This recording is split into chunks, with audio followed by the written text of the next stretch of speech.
The Saginaw Valley State Cardinals have been flying high at the Intercollegiate Team Championships, earning a spot in the national title match.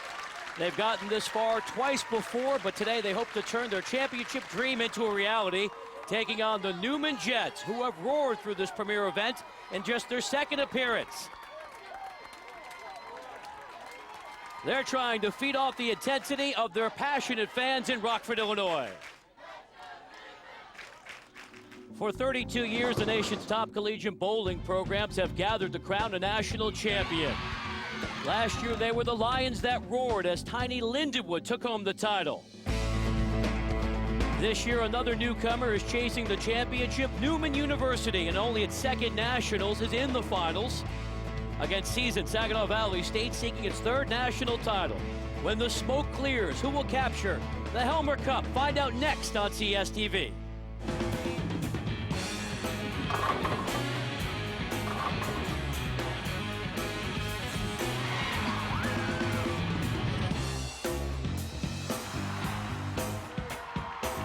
The Saginaw Valley State Cardinals are set to go. They're going after a national championship. The Newman Jets have their eyes on the prize. It's college bowling at its best as CSTV presents the Intercollegiate Team Championships from the Cherry Bowl in Rockford, Illinois. It is the men's national championship match. Hi, everybody. I'm Brian Weber, joined by Deandra Asbady, who won a pair of national championships in this event. CSTV is thrilled to bring you this national title match. And Deandra, college bowling gets bigger every year. Now nearly 200 schools have teams. Yeah, that means there's over 3,000 collegiate players bowling for 5 months long, and every one of them dreaming of the same thing, to become the collegiate national champion. And now we're left with 2 teams. Let's talk about the teams vying for this national title. Saginaw Valley State has a rich tradition. This year they're getting outstanding contributions from a freshman, but Dan McClellan is not your typical freshman. He's not typical. He's 21 years old. He brings the experience of bowling for Team Canada. He's an excellent player, competitive, fierce. He demands success. Can he demand it from his team today? Newman counters with experience. 5 seniors on the roster, led by Corey Simmonds. They're trying to close their careers with a national title. Corey knows what it's like to be a team player. He bowled for Team USA in 2005. Great player, really young program with a lot of great coaching. And can they put it all together to win their very first national title? The 16 best teams have competed in a double elimination format. In the final, it's best 2 out of 3 games. And this event features the Baker format. Yeah, 5 bowlers bowling 2 frames each, the number on their shirt corresponding to the frames that they're bowling. Because you're only throwing 2 shots, you have to take a lot of risk. Communication with your teammates is key. Newman Jets roll first in game 1. Justin Gentry, senior, Wichita, Kansas. Justin Gentry facing the pressure of having to roll first. Always a lot of pressure thrown off this first shot. Senior leaves the 8-pin. What a great way to get this championship started. Hits the pocket great. The ball went straight back. Solid 8. A lot of times that 8 goes, not this time. The Wichita native pleased with his effort. Now he faces a straightforward opportunity for the spare.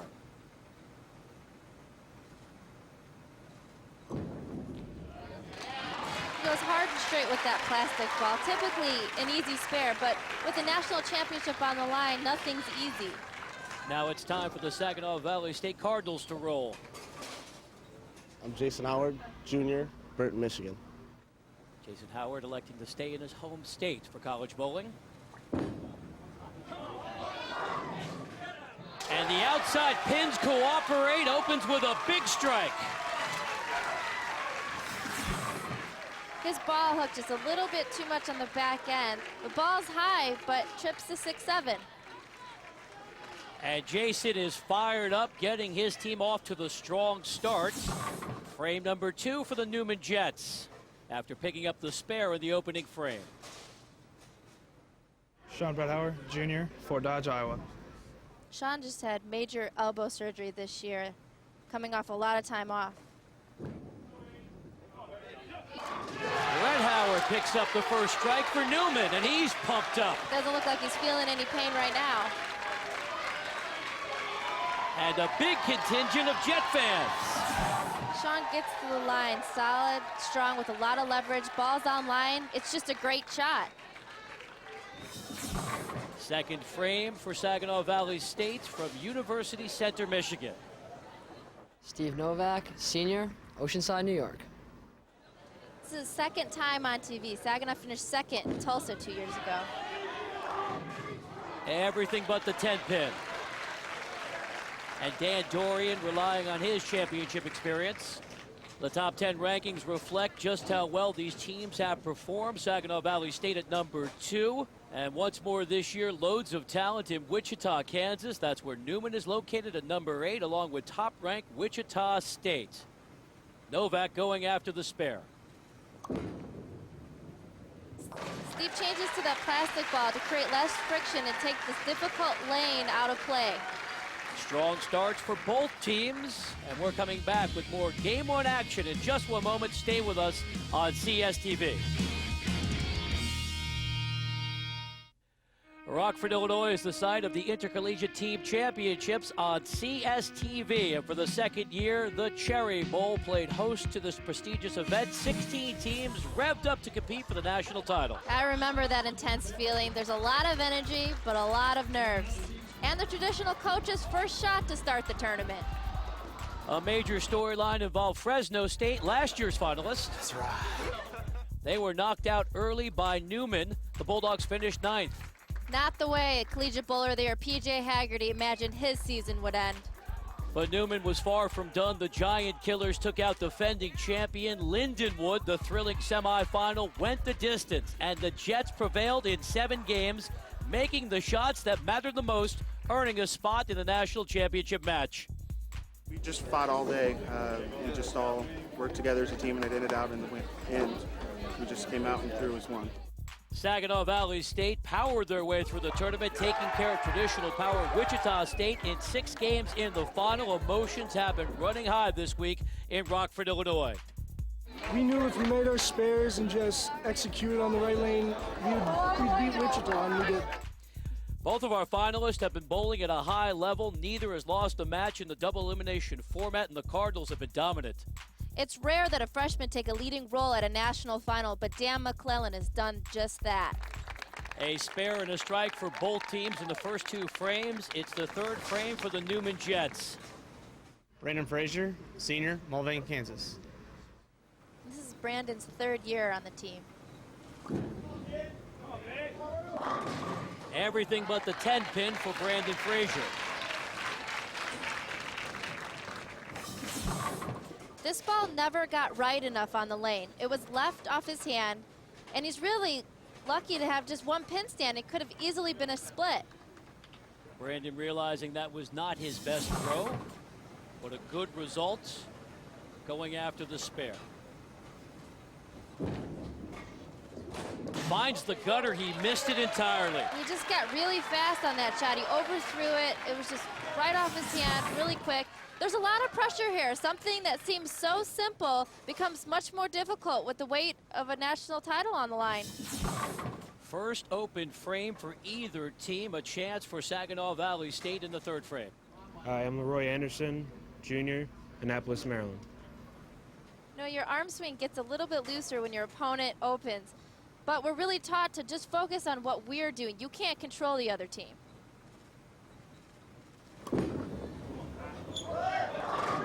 Anderson delivers a big strike. Great break for Saginaw. He hit about 25 on that shot, and if you're going to be that deep, the ball needs to get to about the 12th board to even be close to the pocket. His ball didn't even get to 15. That's what you call a Brooklyn strike. Your ball goes to the opposite side of the pocket. Justin Crumley, senior, Parsons, Kansas. Justin Crumley knows he has to generate some momentum for the Newman Jets.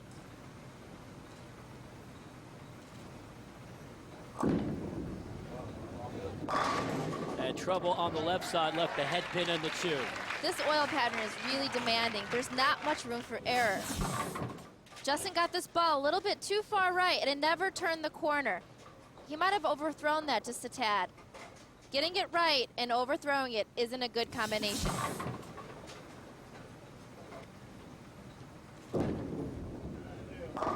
Can't pick up the spare. Wow, that is really hard to do. I don't think I've ever seen that done before. That was just an unfortunate break. He chopped the 1 off the 2. Decided to go straight at this spare. Normally you'd hook into it, but maybe since he's not comfortable with his strike alignment, chose to go straight. Consecutive open frames for the Jets, a big chance for the Cardinals. Hi, I'm Anthony Lacaze, junior, Melrose Park, Illinois. And let's see if Lacaze can keep it rolling for Saginaw Valley State.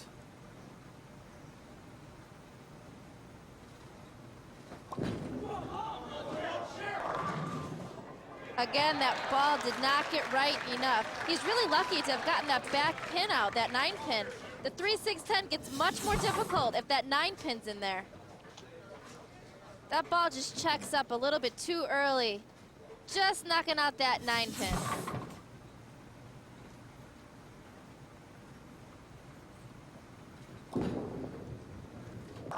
Lacaze nails the significant spare. Saginaw Valley needs to just start trusting their ball right. But so far, you can't really argue with the results. More than bowling this week in Rockford, Illinois. An awards banquet honored this year's top performers in the college game for the men. 5 bowlers earned first-team All-American honors, among them Corey Simmonds of Newman and Brian Valenta of Lindenwood. Ronnie Sparks Jr., Rookie of the Year. P.J. Haggerty won Bowler of the Year. We'll have more on his outstanding career later. Let's see what the All-American Corey Simmonds has to offer. Hi, I'm Corey Simmonds. I'm a senior from Wichita, Kansas. He's a lefty. Lefties had a lot of success this week because it seemed that their condition on the left was just more predictable than on the right. Simmonds picks up the second strike for the Newman Jets.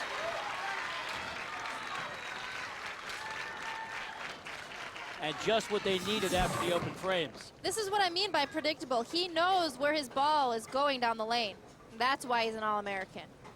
Saginaw Valley State turns to their leader, one of the best freshmen in the country. Hi, I'm Dan McClellan, freshman, Windsor, Ontario, Canada. Coach Dorian says that he really comes through in the clutch, and that's why he's the anchor bowler.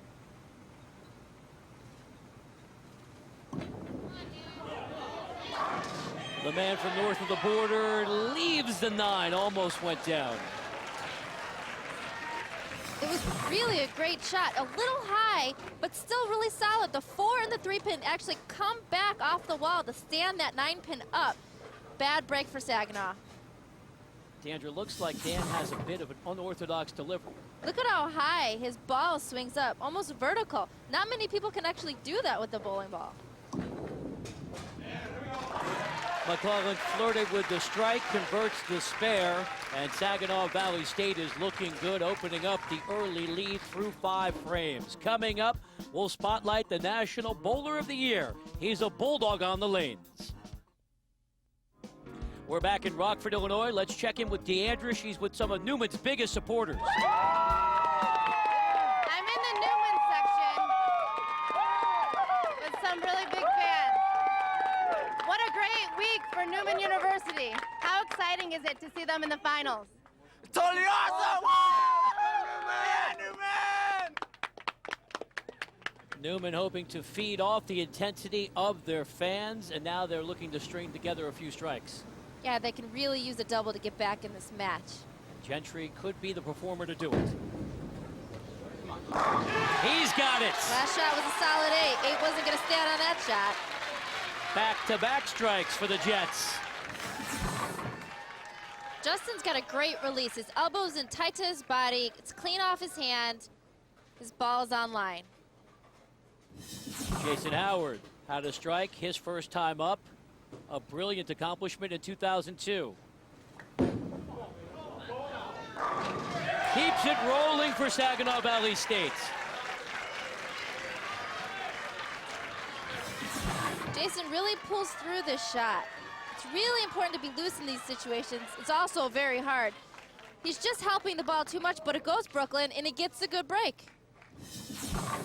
Can Sean Bredhauer make it 3 consecutive strikes, the former Iowa Youth Player of the Year?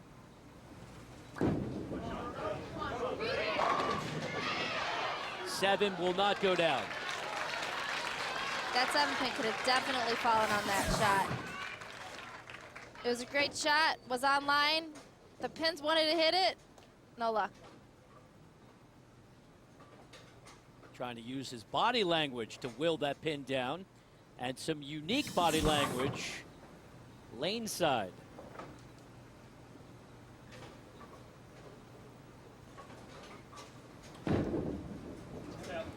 There's the spare.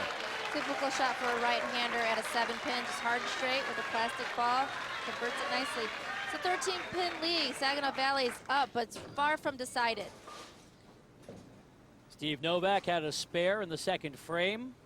Former All-American. He knocks them all down. He really doesn't get any more solid than that shot right there. He's so pumped. He wants his title. He threw it like he wanted it. Little hand motion. He wants that ball to push, and it does.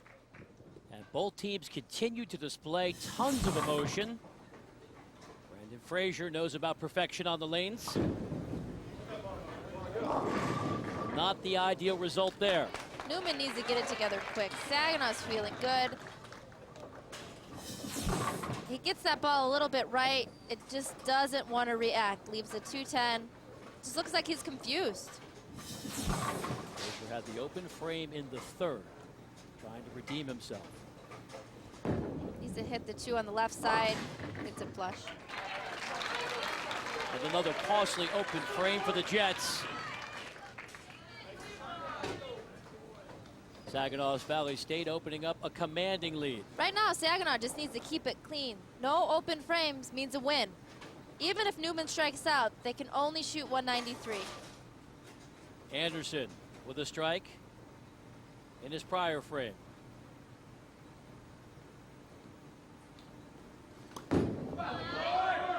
Way right. Didn't even have a chance to hit the pocket. Leaves a 1-2-4-8. Looks like he actually expected that ball to hook. There's definite out of bounds on this lane. You can't get it that far right. It's not going to recover. And it seems Anderson knew it the moment the ball left his hand. Ideally, he wants to hit the 1-2 with his ball. The other should go. That's a little right. Needs a hook. Off the wall, he makes his spare. I guess that's one way to do it. You can see them all breathe a sigh of relief. Ideally, he wanted to hit the 1-2, but hit the head pin against the wall, took out all the other pins. Saginaw Valley State remains in control. Let's hear from National Bowler of the Year, P.J. Haggerty of Fresno State.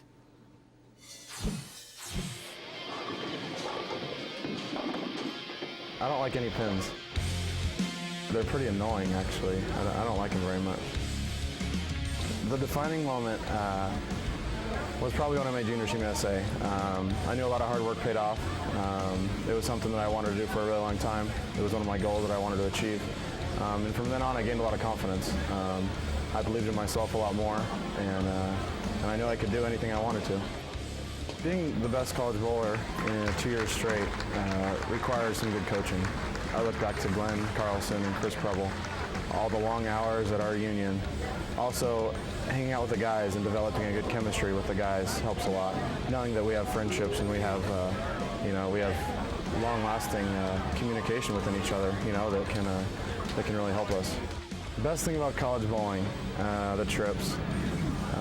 Just going everywhere with 5 guys or 6 guys that are closest to you. You share the same experience with, meeting new people, and just bonding with a lot of people. It's a lot of fun.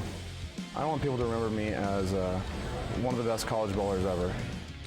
It's the greatest feeling in the world, knowing that kids are looking up to me when I looked up to kids when I was their age, and they've put in so much hard work, and I try to be like them. And there's PJ watching. I'm sure that he'd rather be bowling right now. Saginaw Valley State looking good. We'll have more in just one moment on CSTV. Welcome back to Rockford, Illinois for the second straight year. The Cherry Bowl is the site of the Intercollegiate Team Championship. Last year we had a dramatic final, Lindenwood and Fresno State. The Bulldogs couldn't find their rhythm in the opening game, leaving far too many open frames. Brian Valenta with his unique delivery paced Lindenwood. Definitely the best two-handed bowler in college. That wrapped up game 1, and Brian really loves to interact with the crowd, but the leader in this final for Lindenwood was Emil Williams Jr. He was locked in. His teammates fed off his momentum. Fresno State turned to P.J. Haggerty, and he did not meet his high expectations. He did all he could, but it just wasn't enough. An emotional day for the All-American, a chance for Lindenwood. They seized upon it, sealing it with the strike. And Tiny Lindenwood wrapped up a national championship at the Cherry Bowl. More details about this event. Wichita State has been dominant, the first champion. Wisconsin lacrosse in 1975. Now the pressure's on Newman. They have to come up with some strikes. They're down by 32. Crumley's in a must-strike situation. First game, best of 3 format.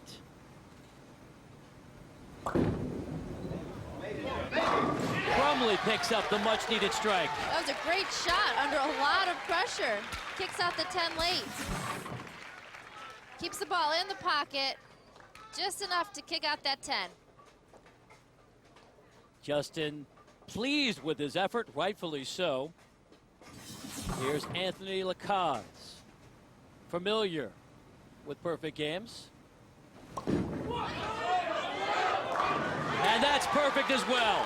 He really posted that shot at the line. He did not move until the ball hit the pins.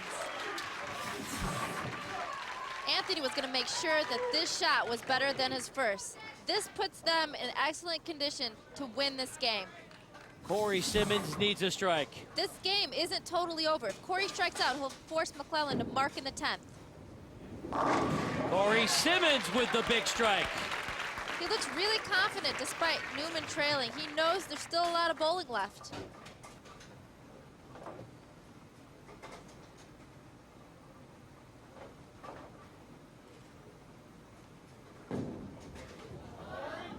And Simmonds did what he had to do.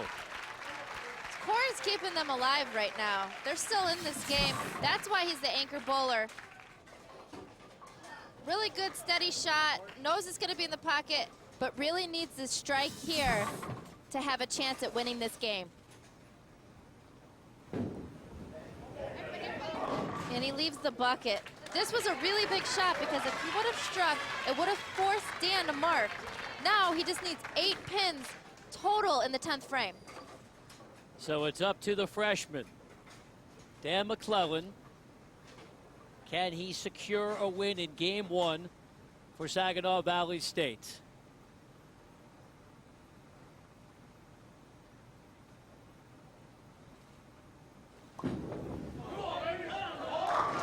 Needed 8, did even better. McClellan wraps it up for the Cardinals.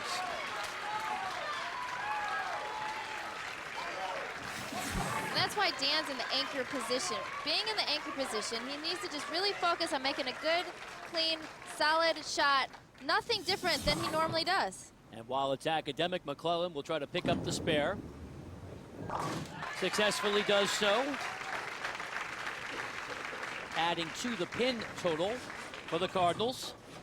And while McClellan wraps things up, looking ahead to game 2, the teams will shift lanes. What's the impact of that? They're going to have to switch lanes, which means they're really going to have to give each other good reads.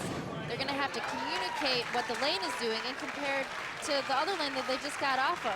McClellan wraps up game 1, so Saginaw Valley State is just 1 game away from the national championship in Rockford, Illinois on CSTV.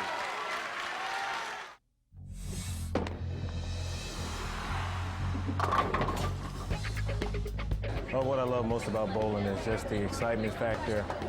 You know, coming to work every day, getting the job done, you know, being with your teammates, especially in the collegiate setting, you know, it's nothing like it. It's more like, it's more mental, and it's like you can get in your own world and just become you, and however you perform, you should be able to accept that. And I love most about that because, you know, it comes down to being me and how I compete.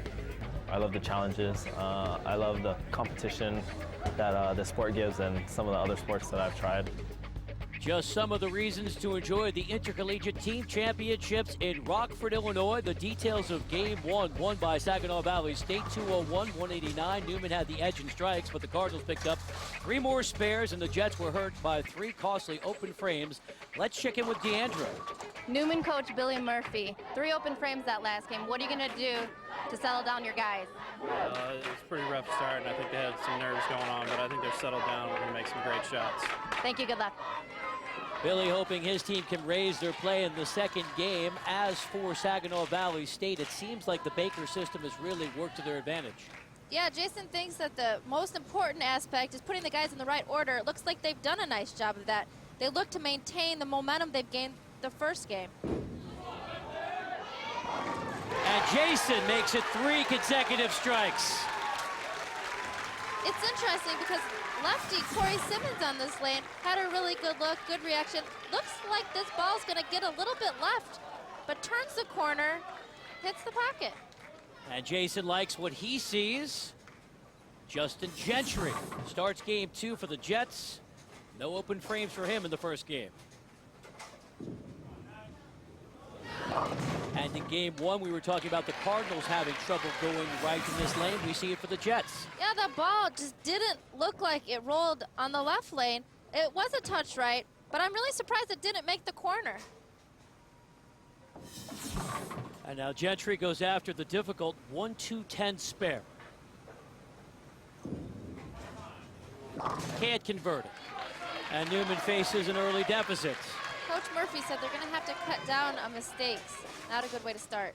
Here's Steve Novak. Looks pretty good. Solid shot. Wow, that took a left turn. Shaking his head like he couldn't believe it. Hooked so early. Must be that lane. You know, one thing you have to consider is that the oil really gets dried up by these hot camera lights. The lane conditions change really quickly.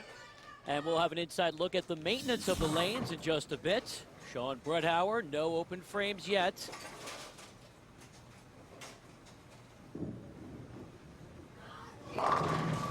Looked like he maybe overcompensated a little bit on that shot. It's really important in these situations to focus on your breathing, your target, and just allow your body to bowl. What I mean by overcompensation is most balls thrown on this lane were too far right, this one too far left. Needs to get right here. And Brethauer picks up the 6-9-10 spare.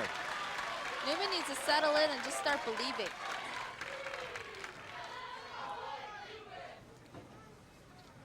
We turn to Laroy Anderson, looking to make it 3 consecutive strikes for the Cardinals.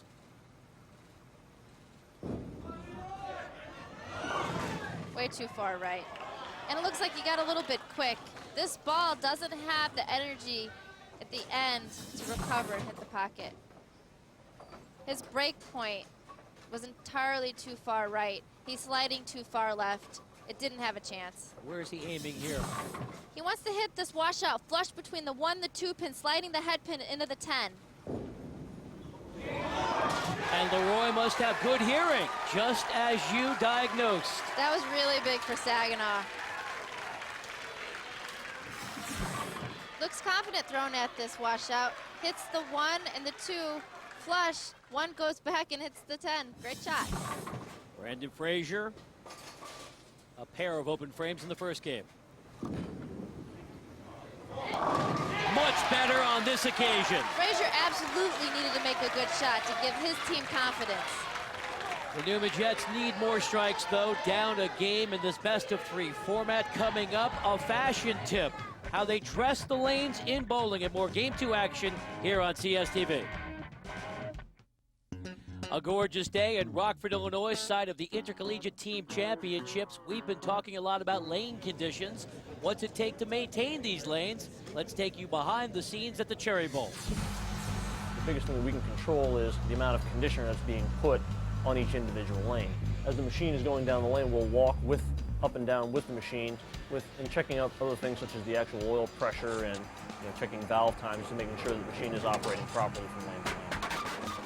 Generally, the longer the oil is, the less your ball is going to hook. Get my hand a little more up the back of the ball because the pattern is shorter. You're going to see a lot of friction. The ball is going to want to hook quite a bit. If your hand's to the back of the ball, it's not going to hook quite as much. It's going to be easier to control. You're going to know where it's going.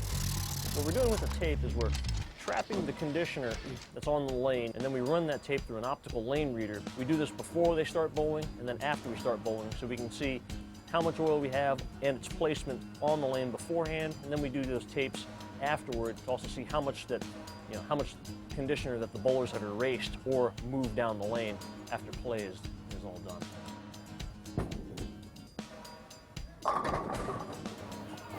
There you go, folks. A few minutes of practice, and I got this pattern figured out. This pattern is a 39-foot USBC sport pattern, which means it's not your normal league pattern. These guys are the best in college. They're up for this challenge. And Saginaw Valley State continues to roll at a high level. Lacaz. Work to be done, leaving the 3 and 10. Lacaz throws a pretty decent shot, which tells me that this lane has got to be hooking more. And it's hooking earlier. Leaves the baby split, the 310. Now he's going to want to fit his ball in between the pins to convert the split.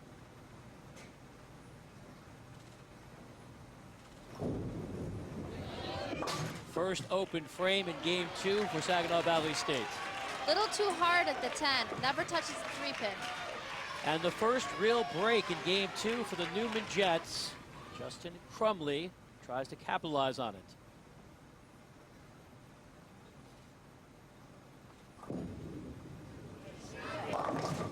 It's not a really good shot off his hand, but manages to get 9. He leaves the 2-pin. It really is lucky to only have left the 2-pin. It could have been a lot worse. Looks like Justin got to the line a little quick, pulled up on the shot. Elbow flew out a little bit. It was a light shot, which means the ball barely hit the head pin. And Crumley a bit more methodical here.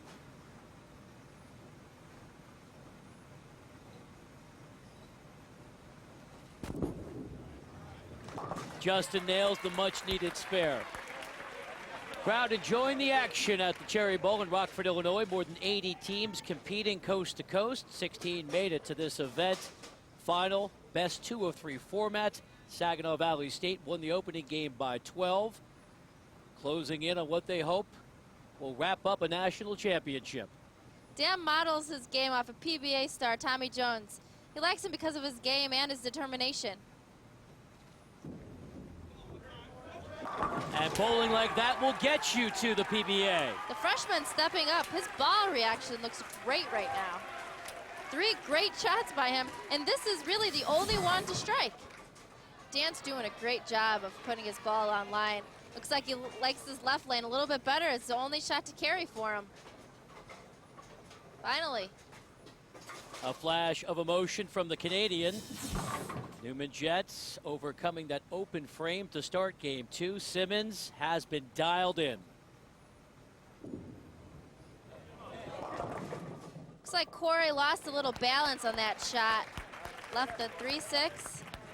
What I mean by being out of balance, his feet got a little quick, lost leverage at the line, causing him to step off the shot.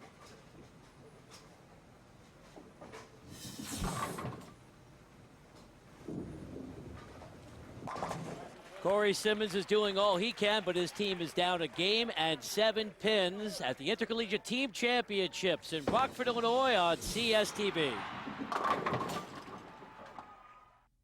Crowd getting revved up at the Cherry Bowl. Fans of all ages in Rockford, Illinois. For more, here's Deandra.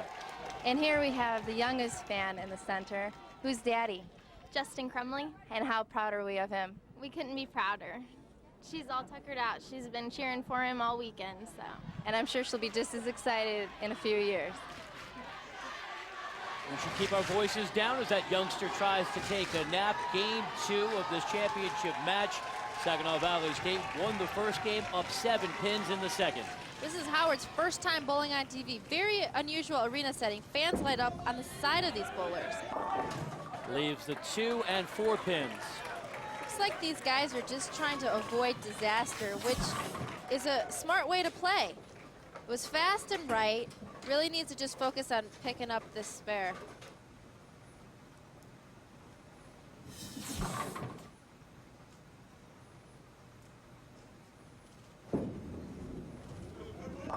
Jason can't pick up the spare, but a foul has been called. That negates the 1 pin that went down. And the foul is called because in bowling, your foot at no point can cross that foul line. Struggles for balance, just crosses it.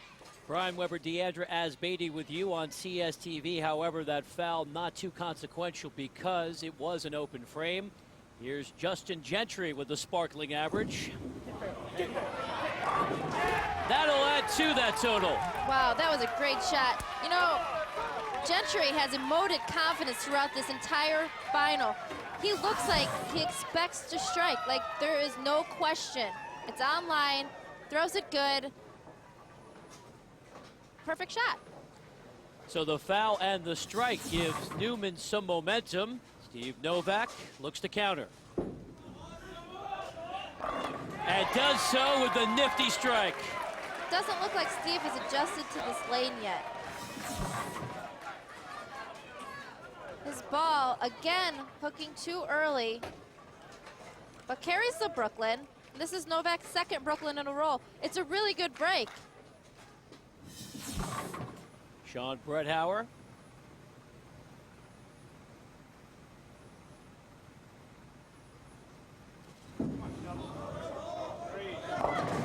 Leaves the 2 and the 10. Now, it's obvious that these two lanes are different. Both teams are having a hard time figuring out what's going on. It gets the ball a little bit too far right. It doesn't recover, leaves the 210. His first shot on this lane was a little high. It's possible he over-adjusted. He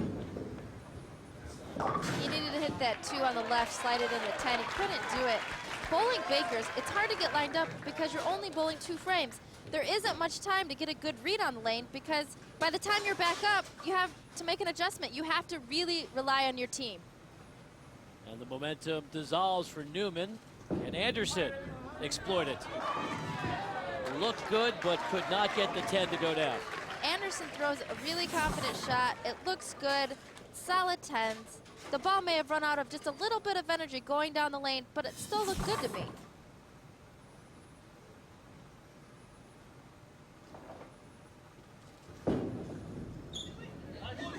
Anderson misses it, and as we saw earlier, picking up the 10 is not always that easy.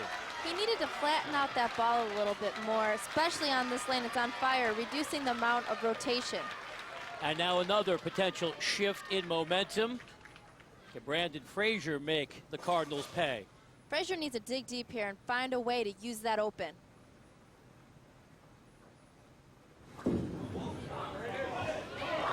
Fraser makes them all go down. A big strike. He struck on his last ball, and he did it again. His ball skids just enough to trip out the 4. It's a little in, a little high, but just enough to make them all go down. The strike gives Newman a 7-pin advantage, but they're down a game in the best-of-3 formats. More from Rockford, Illinois in just 1 moment. Game 2, 9th frame, Saginaw Valley State up a game, but down 7 pins. It's all or nothing. It's the foundation frame, the 9th frame. This frame sets up the anchor bowler. And it's Lacoste trying to put McClellan in winning position. And Lacoste delivers the significant strike. That was a huge shot by Lacoste. He gets to the line perfectly. Solid shot. His ball reads the lane excellently. You cannot throw a ball better than that. Pins had no chance there. Now the pressure on Justin Crumley. Proud Papa, his daughter, can't stand the excitement.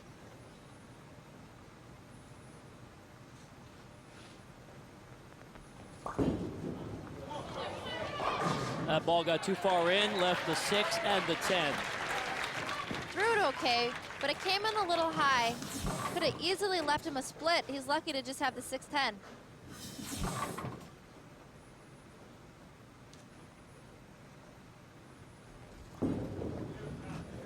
And Crumley converts the important spare for the Newman Jets. And you really needed to get that spare to stay in this game.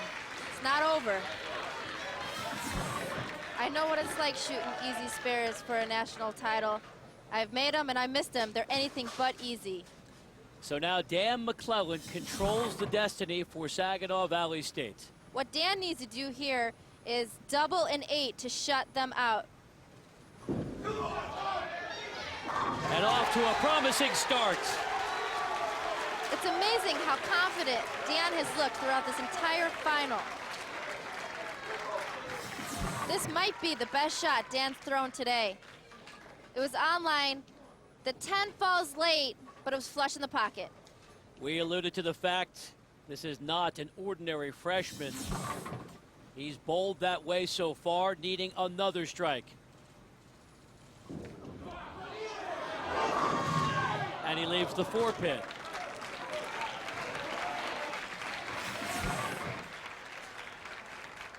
Dan got this ball a little bit further in. Touch high, leaves the 4. And even though he did not get the strike, if he can get the spare, Newman's in big trouble. And McClellan does convert the spare. So what does Newman have to do at this point? Well, this forces Simmonds to get 2 strikes in the 10th frame. Essentially, it's do or die for the Jets. But if there's anyone on their roster capable of delivering, it is the 2004 national champion in singles. Needs a strike here.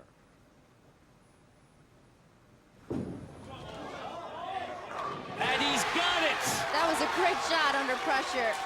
Really, really great shot under pressure. Now, what Corey needs to do here is refocus and make the same exact shot. Just like he's been doing online. He knows it's good. Now he needs another strike to extend the match.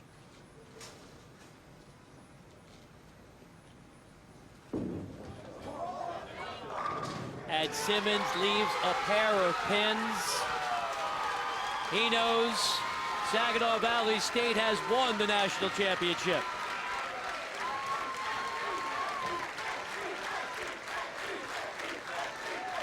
Simmonds will complete his frame, picks up the spare, but the Cardinals are flying high. They've won the 2006 Intercollegiate Team Championships.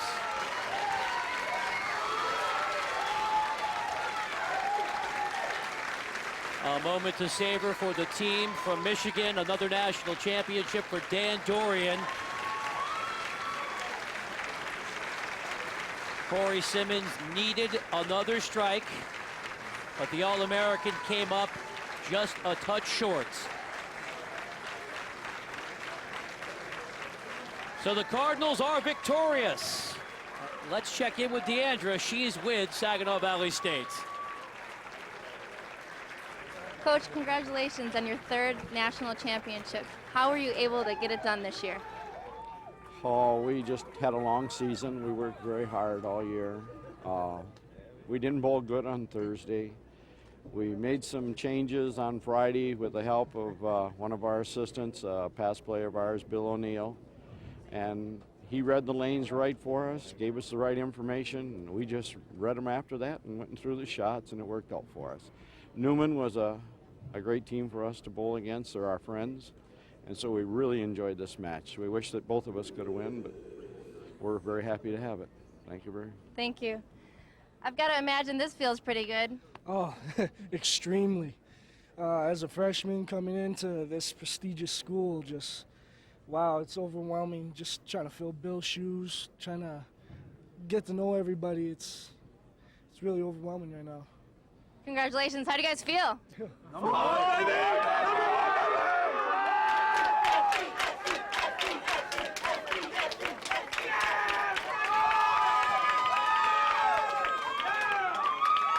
Corey, tough loss, but a really great run this week.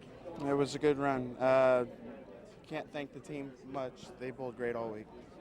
So. What are you going to learn from this and go back, work on spares, and get ready for next year. Saginaw Valley State wins the national championship in Rockford, Illinois. For more, log on to CSTV.com, the ultimate destination for scores, news, highlights, and analysis. We'll see you next time on CSTV, the 24-hour college sports network from CBS Sports.